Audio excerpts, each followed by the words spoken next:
नमस्कार, स्वागत है आप सभी का आपके ऑफिशियल यूट्यूब चैनल गुरुजी स्पेशल क्लासेस में। मैं हूं निमाई साना, आपके समक्ष उपस्थित हूं साइंस विषय वस्तु को लेकर।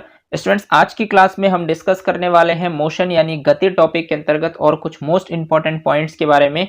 जैसे कि आप सब जानते हैं कि लास्ट क्लासेस के माध्यम से हमने जाना कि गति हम कहते किसे हैं, गति होता क्या है और गति के अंतर्गत गति के कितने प्रकार होते हैं, गति के प्रकार को हम कितने तरीके से पढ़ते हैं और जितने भी आपके गति के प्रकार होते हैं लगभग उन सभी प्रकारों को हमने डिटेल में स्टडी किया। उम्मीद करता हूं कि उन सभी पॉइंट्स को आप इजीली क्लियर कर पाए होंगे, लेकिन फिर भी अगर कोई डाउट्स आपके मन में बनता है तो आप मुझे कमेंट सेक्शन में जाकर कमेंट कर सकते हैं। मैं कोशिश करूंगा कि आपके डाउट्स को क्लियर करूं। और आज की क्लास में हम गति टॉपिक के अंतर्गत और कुछ मोस्ट इंपॉर्टेंट पॉइंट्स को डिस्कस करेंगे, जहां से आपके सुपर टेट एग्जाम्स में सीधे सीधे प्रश्न देखने को मिलेंगे। तो चलिए शुरू करते हैं आज की क्लास और जानते हैं आज की क्लास का जो पॉइंट है स्टूडेंट्स, वो है आपका मोशन यानी गति।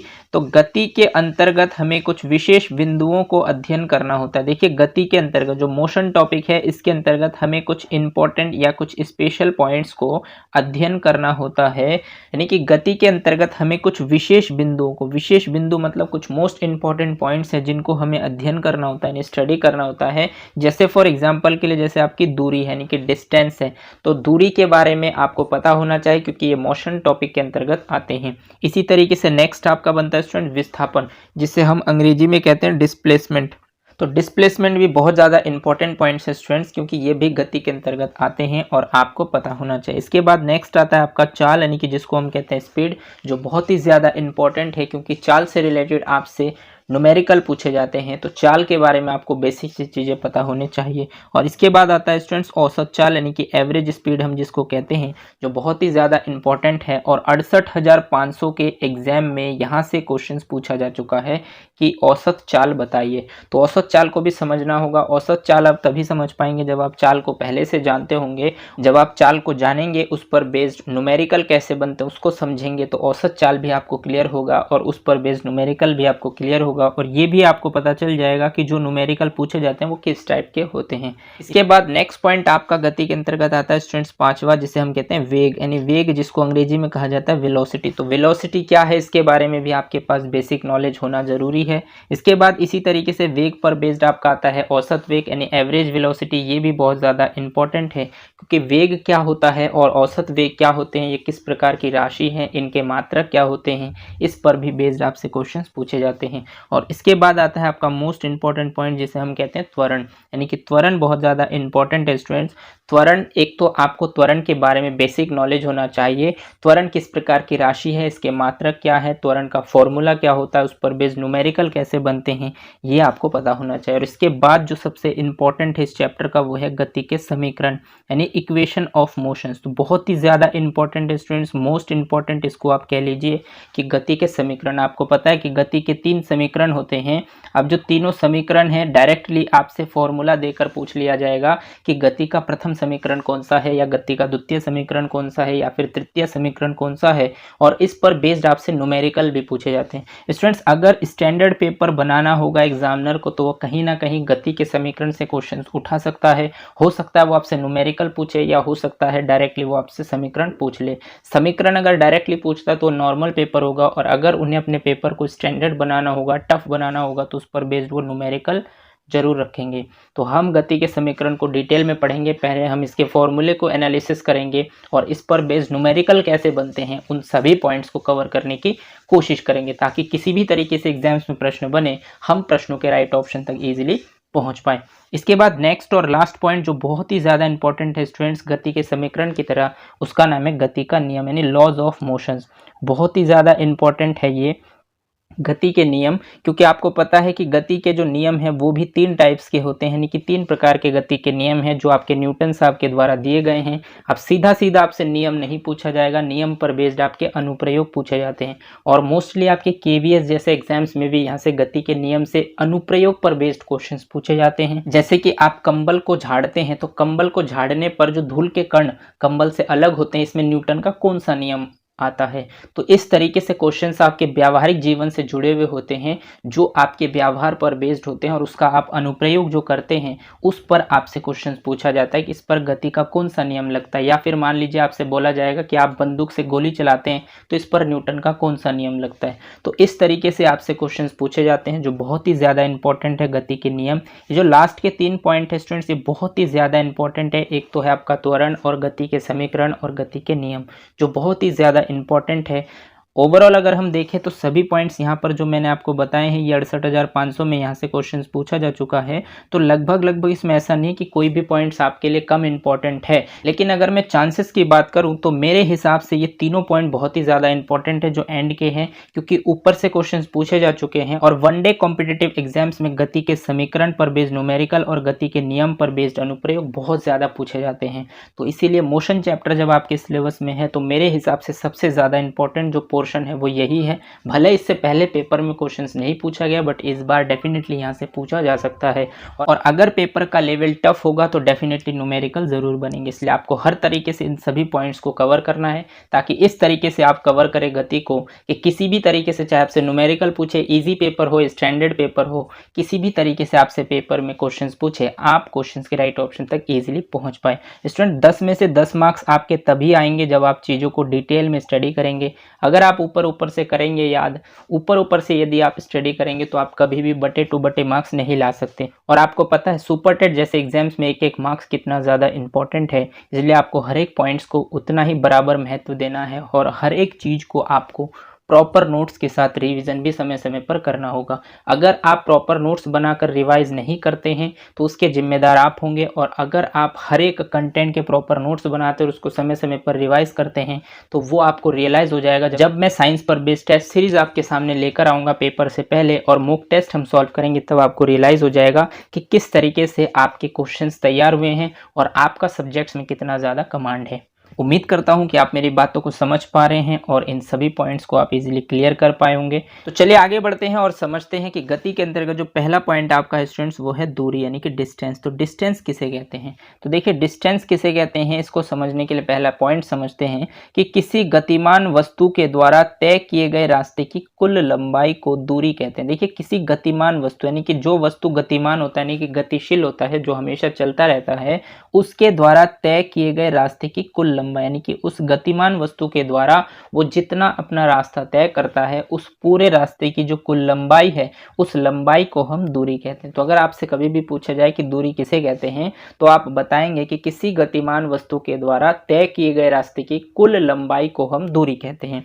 सीधा सीधा मतलब है स्टूडेंट्स की लंबाई यानी कि कुल लंबाई। अब अगर आपसे पूछा जाए कि इसका मात्रक क्या होगा तो आपको पता है कि लंबाई का मात्रक होता है मीटर, तो इसका मतलब इसका मात्रक भी आपका हो जाता है मीटर। तो दूरी का मात्रक होता है मीटर। तो आपको ये भी ध्यान रखना है क्योंकि आपसे सीधा सीधा पूछा जा सकता है कि दूरी का मात्रक है और ऑप्शन में हो जाएगा मीटर, सेकेंड, किलोग्राम या फिर आपका हो जाएगा घंटा। तो अगर आपसे पूछा जाए कि दूरी का मात्रक क्या है तो आपको पता है कि गतिमान वस्तु के द्वारा जितनी लंबाई वो तय करता है यानी किसी गतिमान वस्तु के द्वारा वो जितनी लंबाई तय करता है उस कुल लंबाई को हम दूरी कहते हैं। और लंबाई को हम जो मेजर करते हैं स्टूडेंट्स वो आपको पता है कि मूल राशियों के अंतर्गत लंबाई का जो मात्रक होता है वो मीटर होता है, इसीलिए दूरी का मात्रक भी हो जाएगा आपका मीटर। अब आपको पता है कि जो दूरी है, दूरी का जब हम मेजरमेंट करते हैं तो हम मीटर यानी कि लंबाई को या बोलेंगे 10 मीटर या बोलेंगे 10 किलोमीटर या बोलेंगे 20 मीटर 20 किलोमीटर, यानी कि कोई भी एक संख्यात्मक मान होगा और उस संख्यात्मक मान का मतलब ये है कि हम उसके सिर्फ परिमाण को मेजर कर सकते हैं, उसके मैग्नीट्यूड को मेजर कर सकते हैं, उसके डायरेक्शन को नहीं कर सकते। और जिसमें सिर्फ परिमाण होता है, डायरेक्शन यानी दिशा नहीं होते हैं, उसको हम कहते हैं अदिश राशि। तो इसलिए यह एक अदिश राशि है, ये भी आप ध्यान रखेंगे क्योंकि सीधा सीधा आपके एग्जाम्स में क्वेश्चन पूछा जाएगा कि निम्नलिखित में से अदिश राशि है, और 4 ऑप्शन में एक ऑप्शन आपका हो जाएगा दूरी और बाकी 3 ऑप्शन हो जाएंगे आपके सदिश राशि से रिलेटेड। तो आपको पहचानना होगा कि दूरी किस प्रकार की राशि है। तो इसके लिए आपको पता है कि दूरी में हम कुल लंबाई को नापते हैं, कुल लंबाई को दूरी कहते हैं और लंबाई का मात्रक मीटर है, इसके लिए दूरी का मात्रक भी मीटर होगा। और दूरी में सिर्फ और सिर्फ परिमाण होता है, मैग्नीट्यूड होता है, इसलिए यह एक प्रकार की अदिश राशि है। इसका मतलब दूरी एक प्रकार की अदिश राशि है। उम्मीद करता हूं कि आप सभी पॉइंट्स को इजीली क्लियर कर पाए होंगे और आप समझ पाए होंगे कि दूरी किसे कहते हैं। चलिए आगे बढ़ते हैं और देखते हैं नेक्स्ट पॉइंट आपसे क्या कहता है। तो नेक्स्ट पॉइंट आपका है स्टूडेंट्स विस्थापन। विस्थापन जिसको अंग्रेजी में हम कहते हैं डिस्प्लेसमेंट। तो डिस्प्लेसमेंट क्या होते हैं इसको भी समझते हैं। तो डिस्प्लेसमेंट देखिए स्टूडेंट्स किसे कहते हैं। इसके अंतर्गत जो पहला पॉइंट आपको बताया है वो ये है कि वस्तु की प्रारंभिक स्थिति और अंतिम स्थिति के बीच की दूरी को विस्थापन कहते हैं। देखिए अभी आपने जो दूरी पढ़ा है उसके अंतर्गत मतलब आपने जो अभी दूरी पढ़ा है उसका इम्प्लीमेंट आपके विस्थापन में है। तो कहाँ पर है, वस्तु की प्रारंभिक स्थिति। मान लीजिए कि आपके पास कोई वस्तु है, उसका कोई प्रारंभिक बिंदु है। मान लीजिए कि इस पॉइंट पर ये ए पॉइंट जो है उसकी प्रारंभिक स्थिति है और मान लीजिए कि ये दूसरा पॉइंट है आपका बी जो आपकी अंतिम स्थिति है। तो प्रारंभिक स्थिति और अंतिम स्थिति, ये प्रारंभिक स्थिति है और ये आपकी अंतिम स्थिति है। इनके बीच की जो दूरी है, मान लीजिए कि इनके बीच की दूरी 10 मीटर है। तो इनकी जो बीच की दूरी है इसी को ही हम विस्थापन कहते हैं। कहने का मतलब ये है कि किसी वस्तु की प्रारंभिक स्थिति ए और अंतिम स्थिति बी के बीच की जो दूरी है इस दूरी को ही हम क्या कहते हैं, विस्थापन कहते हैं। उम्मीद करता हूं कि डिस्प्लेसमेंट यानी विस्थापन को आप समझ पाए होंगे। अगर आपसे कभी भी पूछा जाए कि विस्थापन हम किसे कहते हैं तो आप बताएंगे वस्तु की प्रारंभिक स्थिति और वस्तु की अंतिम स्थिति की जो बीच की दूरी है उसको हम कहते हैं विस्थापन। फॉर एग्जाम्पल के लिए मान लीजिए कि ये आपका घर है और बी आपका जो है विद्यालय है या फिर कॉलेज है या फिर कोचिंग इंस्टीट्यूट है, कुछ भी आप मान लीजिए। तो आपके घर से आपके विद्यालय के बीच की जो दूरी है इसको हम कहेंगे विस्थापन। मान लीजिए कि आप 9:05 पर इस पॉइंट पर थे, अपने घर पर थे और 9:25 पर आप जो है अपनी स्कूल पहुंचे। तो इसका मतलब आपने जितनी दूरी तय की वो आपने विस्थापन तय किया, इसको हम कहते हैं विस्थापन। और आपको पता है स्टूडेंट्स कि विस्थापन का पहला लेटर होता है व, यानी कि व से स्टार्ट होने वाले ज्यादातर शब्द क्या होते हैं, आपकी सदिश राशि होती है। तो उम्मीद करता हूं कि आप विस्थापन को इजीली क्लियर कर पाए होंगे। इसी तरीके से नेक्स्ट पॉइंट आपका बनता है स्टूडेंट्स कि इसका मात्रक। तो इसका मात्रक आपको पता है कि विस्थापन में क्या होता है कि प्रारंभिक स्थिति यानी प्रारंभिक स्थिति और अंतिम स्थिति की जो बीच की दूरी है इसको हम कहते हैं विस्थापन। और आपको पता है कि दूरी का मात्रक होता है मीटर, इसका मतलब विस्थापन का मात्रक भी हो जाएगा आपका मीटर। तो इस पॉइंट्स को भी आप ध्यान रखेंगे कि विस्थापन का मात्रक आपका होता है मीटर। इसी तरीके से मैंने आपको पहले भी बता रखा है स्टूडेंट्स कि विस्थापन की अगर हम पहले लेटर की बात करें तो इसकी स्टार्टिंग लेटर है आपका व। और मैंने आपको बताया कि जो भी शब्द व से स्टार्ट होता है लगभग वो सभी शब्द आपकी सदिश राशियां होती है। और आपको पता है कि विस्थापन भी एक प्रकार की सदिश राशि है क्योंकि इसमें डायरेक्शन भी होता है। जो प्रारंभिक स्थिति है और अंतिम स्थिति है इनके बीच में डायरेक्शन अवश्य होगा, चाहे वो नॉर्थ साइड में हो या साउथ साइड में हो या फिर ईस्ट साइड में या फिर वेस्ट साइड में, कहीं ना कहीं आपके प्रारंभिक बिंदु और अंतिम बिंदु के बीच में कोई ना कोई डायरेक्शन जरूर होगा। इसमें डिस्टेंस यानी कि मैग्नीट्यूड तो होता ही है, परिमाण तो इसमें होते ही हैं, साथ के साथ इसमें दिशा भी होते हैं। तो जिसमें परिमाण भी होगा और दिशा भी होंगे वो सभी आपकी सदिश राशियां कहलाएंगे। और इसके अलावा भी आपको पता है कि विस्थापन का पहला लेटर व है और व से स्टार्ट होने वाले ज़्यादातर शब्द आपके सदिश राशियों में आते हैं, इसलिए यह एक प्रकार की सदिश राशि है। और इसका मात्रक आपको पता है, इसका मात्रक होता है मीटर। उम्मीद करता हूँ कि आप विस्थापन यानी डिस्प्लेसमेंट को भी ईजिली क्लियर कर पाए होंगे। चलिए आगे बढ़ते हैं और समझते हैं कि दूरी और विस्थापन को हम दो स्टेजेस के माध्यम से समझेंगे। एक है आपका स्टेज 1 और दूसरा स्टेज 2। तो सबसे पहले हम स्टेज 1 को समझते हैं। मान लीजिए कि स्टेज 1 में ये आपका पॉइंट है, जो प्रारंभिक स्थिति है ए पॉइंट और अंतिम स्थिति है बी पॉइंट। अब मान लीजिए कि यहाँ पर आपके सामने कोई वस्तु रखी हुई है ए पॉइंट पर और यह वस्तु ए पॉइंट से बी पॉइंट तक जाता है। तो मान लीजिए कि वस्तु ए से बी तक गया और ये मानकर चलिए कि ए और बी के जो बीच का डिस्टेंस है वो 10 मीटर का है। तो अगर ए और बी के बीच का डिस्टेंस यानी कि दूरी 10 मीटर का है तो कहीं ना कहीं इस वस्तु को यहाँ से यहाँ तक जाने में 10 मीटर की दूरी तय करनी पड़ी, यानी कि वस्तु ने लगभग 10 मीटर की दूरी तय की है। इसमें अगर मैं दूसरे पॉइंट्स में बात करूं विस्थापन की, तो आपको पता है कि विस्थापन प्रारंभिक स्थिति और अंतिम स्थिति के बीच की जो दूरी होती है उसको हम विस्थापन कहते हैं। तो अगर मैं विस्थापन की बात करूं तो वस्तु पहले ए पॉइंट यानी प्रारंभिक स्थिति पर था और इसके कुछ समय बाद वस्तु जो है वो बी पॉइंट यानी अंतिम स्थिति पर पहुंचा। तो इसका मतलब वस्तु ने जितनी दूरी तय की होगी वो कितनी की होगी, तो आपका क्या होगा 10 मीटर। तो कहने का मतलब स्टूडेंट्स यहाँ पर ये है कि वस्तु ने जितनी दूरी तय की होगी उतना ही इसने विस्थापन किया होगा तय। तो इसके लिए दूरी और विस्थापन आपस में कैसे हो गए, समान हो गए, यानी कि इक्वल डिस्टेंस उसने कवर की होगी। ये आपका स्टेज हो गया फर्स्ट। उम्मीद करता हूं कि स्टेज फर्स्ट को आप इजीली क्लियर कर पाए होंगे। अब चलिए आगे बढ़ते हैं और समझते हैं स्टेज 2 को। तो स्टेज 2 में आपको बताया गया है स्टूडेंट्स कि स्टेज 2 है आपका ये, और ये मान लीजिए फिर से आपका ए पॉइंट है यानी प्रारंभिक स्थिति है, और ये आपका बी पॉइंट है यानी अंतिम स्थिति है। अब की बार ये वस्तु जो है वो पहले ए पॉइंट से जो है बी पॉइंट तक जाता है, यानी कि यहाँ पर पहुंचा अंतिम स्थिति पर। तो इसने 10 मीटर, इनके बीच की जो डिस्टेंस है स्टूडेंट्स वो समझिए कि आपका 10 मीटर है। तो इसका मतलब ये हुआ कि वस्तु पहले ए पॉइंट से बी पॉइंट तक गया, यानी कि 10 मीटर उसने डिस्टेंस ट्रेवल की। उसके बाद फिर से वस्तु ने बी पॉइंट से फिर से वो ए पॉइंट पर आया, तो फिर से वो 10 मीटर की डिस्टेंस को उसने ट्रेवल किया।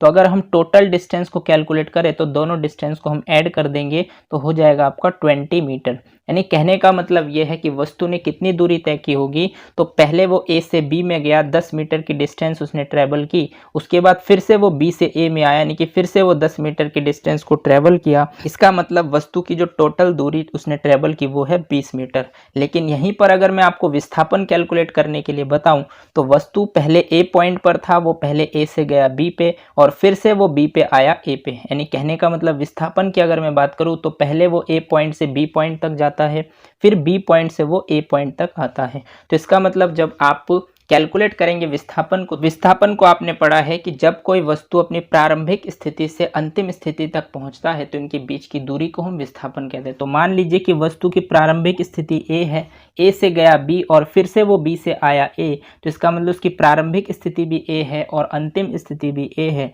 इस केस में उसका जो विस्थापन होगा वो कितना हो जाएगा, 0 हो जाएगा। तो कहने का मतलब स्टूडेंट्स ये है कि अभी आपने स्टेज फर्स्ट में देखा कि दूरी 10 मीटर था, विस्थापन भी 10 मीटर था, लेकिन केस सेकंड यानी स्टेज 2 में दूरी तो आपका डबल हो गया, 20 मीटर हो गया, बट विस्थापन आपकी प्रारंभिक स्थिति और अंतिम स्थिति के बीच की जो दूरी है वो तो आप कहीं पर भी नहीं चले, मतलब आपका विस्थापन यहाँ पर हो गया 0। तो इसका मतलब यहाँ पर ये हुआ कि जो दूरी का मान होता है स्टूडेंट्स वो हमेशा बड़ा होता है विस्थापन से।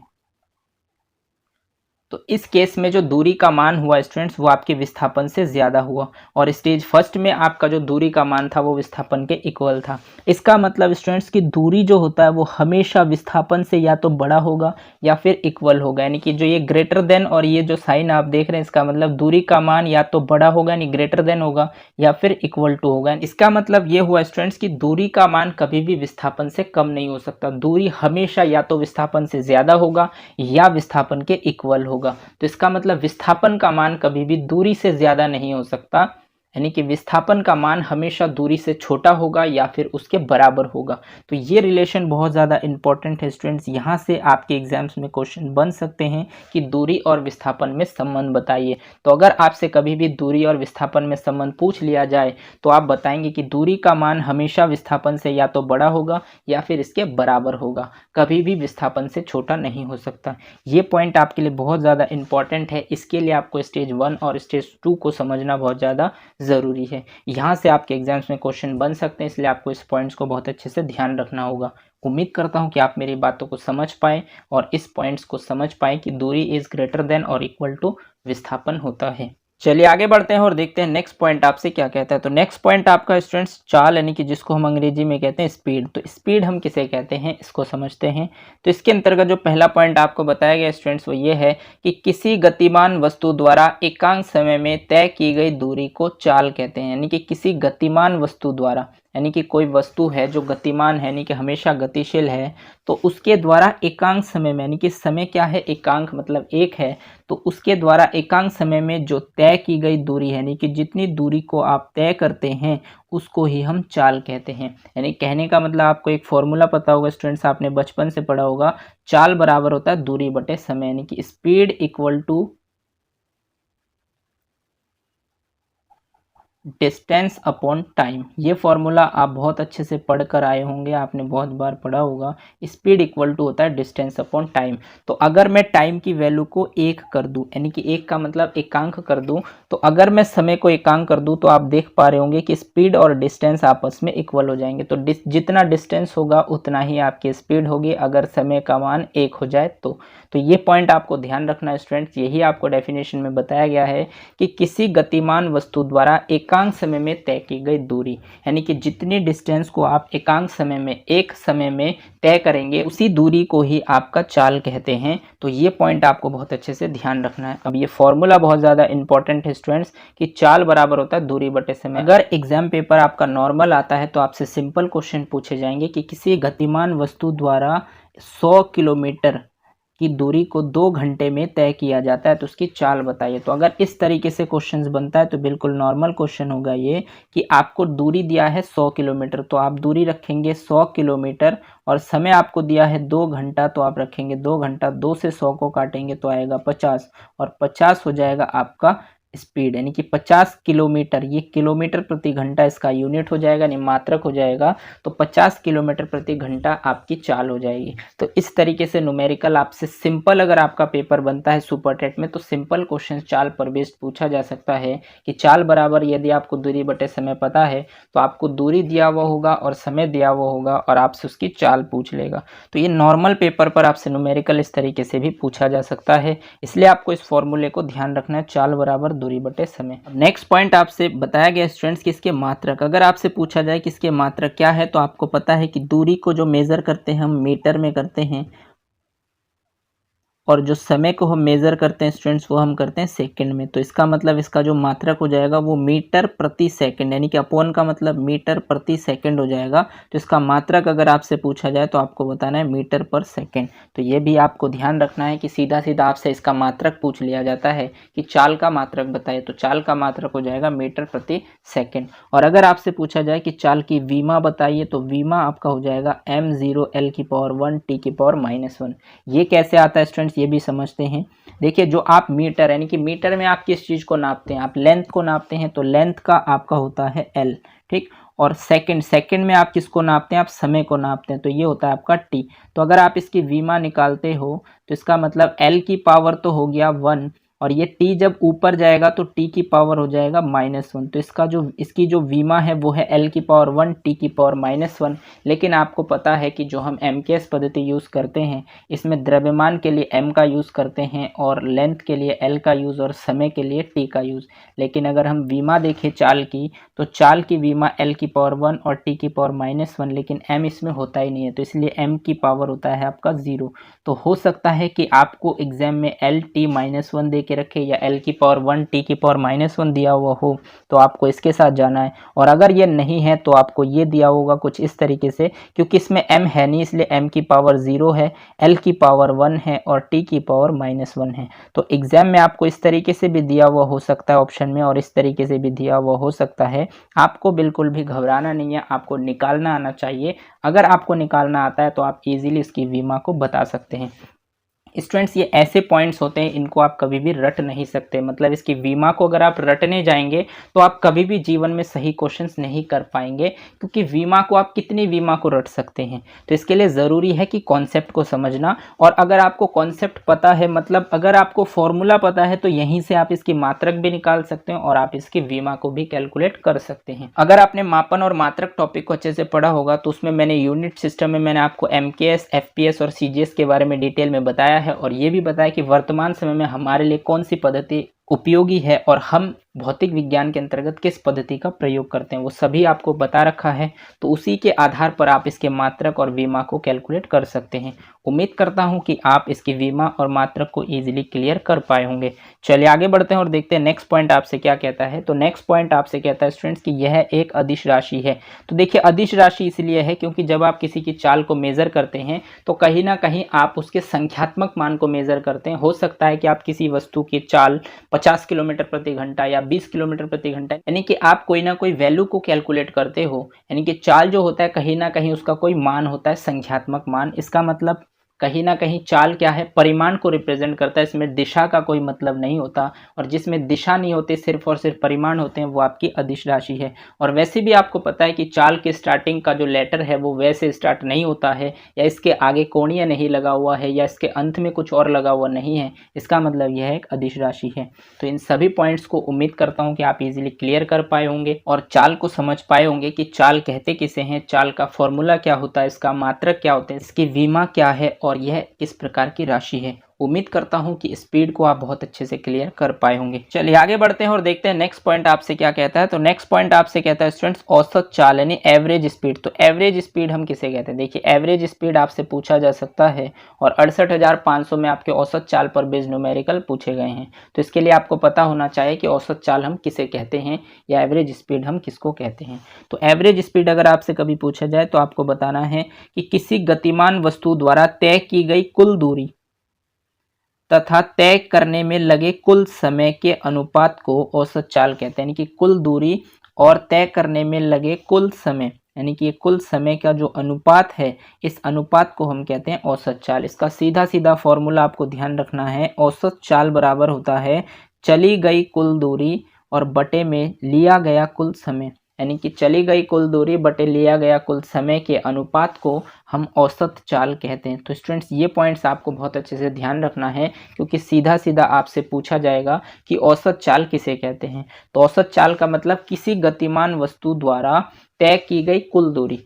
कुल दूरी का मतलब ये स्टूडेंट्स कि मान लीजिए कि ये आपका कोई प्रारंभिक बिंदु है ए, मान लीजिए कि आप घर पर हैं और घर से आप किसी कोचिंग इंस्टीट्यूट यानी बी पॉइंट पर जाते हैं। तो मान लीजिए कि आप जब घर से कोचिंग इंस्टीट्यूट गए तो आपकी स्पीड है 10 किलोमीटर प्रति घंटा, यानी कि आप जल्दी गए। और जब आप कोचिंग इंस्टीट्यूट से घर आते हैं शाम को या जब भी आप आते हैं, मान लीजिए कि आपकी स्पीड 5 किलोमीटर प्रति घंटा है। तो इसका मतलब आप घर से कोचिंग सेंटर गए, ये आपकी दूरी है, इतनी दूरी आप ट्रैवल करके गए। फिर आप कोचिंग सेंटर से घर आए तो इतनी दूरी आप फिर से ट्रैवल करके आए। तो कहने का मतलब आप ए से बी गए, फिर बी से ए आए। इसका मतलब आपको कुल दूरी पता होगा कि आप कितनी दूरी चले। और आप जब ए से बी गए तो आप 10 किलोमीटर प्रति घंटे की स्पीड से गए, और जब बी से ए आए तो आप 5 किलोमीटर प्रति घंटे की रफ्तार से आए। तो इसका मतलब इसमें आपने जो समय लिया होगा उस समय, कुल समय भी आपको पता होगा कि आप कितना समय आपको जाने में लगा होगा और कितना समय आपको आने में लगा होगा। तो जब आप कुल दूरी को, यानी कि चली गई कुल दूरी, आपके द्वारा जितनी दूरी चली जाए उस दूरी को जब आप जितने समय में, यानी कुल समय में जितनी दूरी को आप ट्रैवल करते हैं, उस दूरी और लिया गया कुल समय को आप डिवाइड करते हैं, भाग करते हैं, तो आपको औसत चाल प्राप्त होता है। तो औसत चाल का सीधा सीधा फॉर्मूला या डेफिनेशन अगर आपसे पूछा जाए तो आपको बताना है कि किसी गतिमान वस्तु द्वारा तय की गई कुल दूरी और तय करने में लगे कुल समय के अनुपात को औसत चाल कहते हैं। और इसका फॉर्मूला होता है औसत चाल बराबर चली गई कुल दूरी बटे लिया गया कुल समय। अगर आपको ये फॉर्मूला पता है और आप इसका यूज़ करना जानते हैं तो आप इजीली किसी भी कंडीशन में औसत चाल को कैलकुलेट कर सकते हैं। और इस तरीके के क्वेश्चंस आपके 68,500 में भी पूछे गए हैं। तो उम्मीद करता हूं कि आप औसत चाल को समझ पाए होंगे।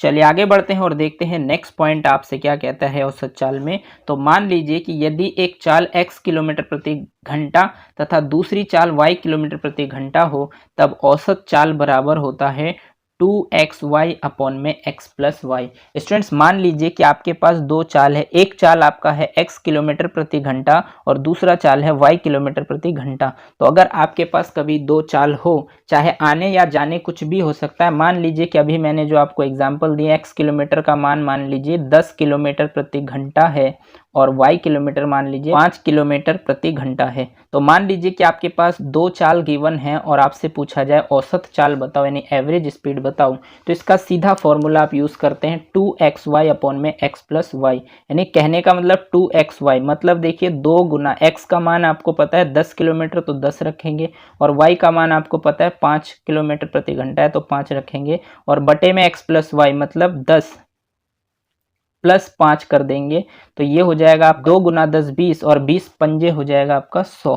तो यहाँ पर हो जाएगा आपका 100 और 10 प्लस 5 हो जाएगा 15। जब आप 100 को 15 से भाग करेंगे तो 15 छिक्का जाएगा आपका 90, बचेगा 100, पॉइंट लगाएंगे आएगा आपका 0 और 15 छिक्का फिर से जाएंगे आप 9। तो लगभग आपकी जो एवरेज स्पीड है वो 6.6 किलोमीटर प्रति घंटा होगी। तो कहने का मतलब स्टूडेंट्स, जब भी आपके पास दो चाल दिए हुए हों तो औसत चाल निकालने का सबसे आसान फॉर्मूला होता है औसत चाल बराबर आप करें 2xy और बटे में x प्लस वाई, मतलब दोनों स्पीड की गुना करें और उसे फिर 2 से गुना कर दे और उसके बटे में दोनों स्पीड को आप जोड़ दें, और इससे जब आप भाग करेंगे तो सीधा सीधा आपके पास एवरेज स्पीड आ जाएगा।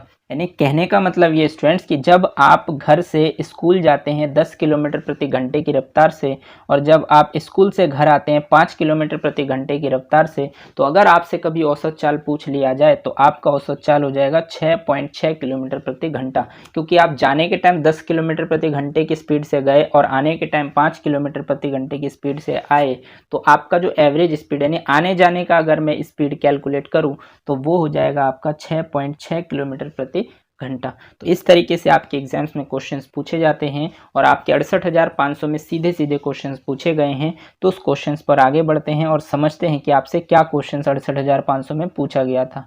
तो ये क्वेश्चन आपसे पूछा गया था स्टूडेंट्स, क्वेश्चन नंबर 1 में आप देख पा रहे होंगे कि एक व्यक्ति स्थान ए से स्थान बी तक एक समान चाल 4 किलोमीटर प्रति घंटे से जाता है तथा एक समान चाल 2 किलोमीटर प्रति घंटे से वापस लौट आता है।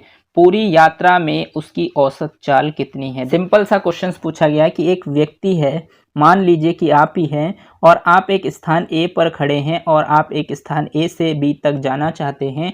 तो जब आप स्थान ए से स्थान बी तक गए तो आप समान चाल यानी 4 किलोमीटर प्रति घंटे से गए और उसके बाद समान चाल 2 किलोमीटर प्रति घंटे की रफ्तार से आप वापस लौट आए। तो पूरी यात्रा में उसकी यानी कि उस व्यक्ति की औसत चाल बताएं, यानी कि सीधा सीधा आपसे पूछा गया है एवरेज स्पीड। ये आपसे पूछा गया है एवरेज स्पीड उसका क्या होगा। मान लीजिए कि वो व्यक्ति ए से बी जाता है, ये मानकर चलिए कि ये ए पॉइंट है और यहाँ पर बी पॉइंट है। जब वो व्यक्ति ए से बी गया तो उसकी स्पीड 4 किलोमीटर प्रति घंटे की रही होगी और जब वो बी से ए आया तो उसकी जो स्पीड है वो 2 किलोमीटर प्रति घंटे की रही होगी। तो उसमें आपको औसत चाल पूछा गया है। तो अगर आप कभी भी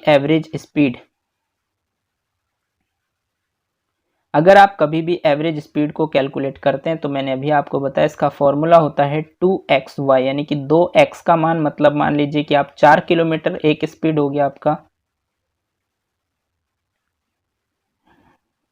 और दूसरी स्पीड है आपका 2, तो 2xy फॉर्मूला कहता है आपका 2xy अपॉन में x प्लस वाई।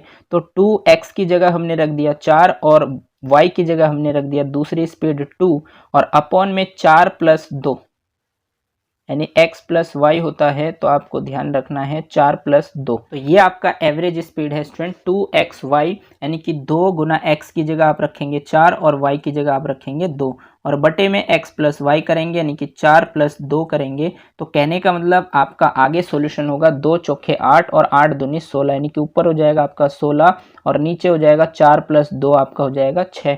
तो जब आप इस वैल्यू को कैलकुलेट करेंगे तो मान लीजिए कि 6 से आप इसको काट रहे हैं तो ये हो जाएगा 6 दूनी 12, बचेगा आपके पास 4, आप लगाएंगे पॉइंट आएगा 0, तो 4 के पास 0 यानी कि 40 और आप जाएंगे 6 छिक्का 36, फिर से बचेगा आपके पास 4 पॉइंट लगाए तो एक और आप 0 ले सकते हैं तो फिर से आ जाएगा आपके पास 40 और 6 छिक्का 36। तो इसका मतलब इस क्वेश्चन का जो राइट ऑप्शन था वो था 2.66 किलोमीटर प्रति घंटा।